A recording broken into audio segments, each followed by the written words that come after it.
بسم اللہ الرحمن الرحیم۔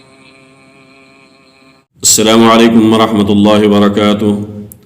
عمر فاروق عصری چینل کی طرف سے آج ہم رسول اللہ صلی اللہ علیہ وسلم کی قرض سے نجات کی دو اہم ترین دعائیں سیکھیں گے۔ اللہم اکفنی بحلالک عن حرامک واغننی بفضلک عمن سواک۔ اے اللہ تو مجھے اپنا حلال رزق دے کر حرام سے بچا لے اور اپنے فضل و کرم سے اپنے ماں سوا سے بے نیاز کر دے۔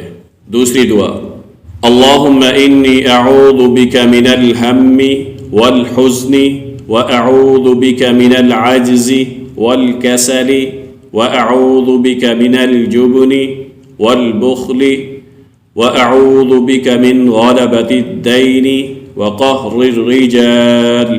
اللہ میں تیری ہی پناہ لیتا ہوں ہر فکر و غم سے، اور تیری ہی پناہ لیتا ہوں عاجزی سے اور سستی سے، اور تیری ہی پناہ لیتا ہوں بزدلی سے اور بخل سے، اور تیری ہی پناہ لیتا ہوں قرض کے غلبہ سے اور لوگوں کے غالب آنے سے۔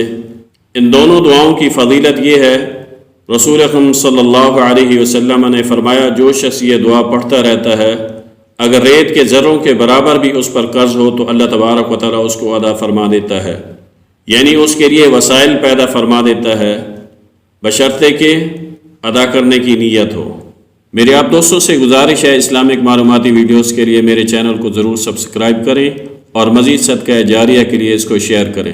جزاکم اللہ خیرا۔ السلام علیکم ورحمۃ اللہ وبرکاتہ۔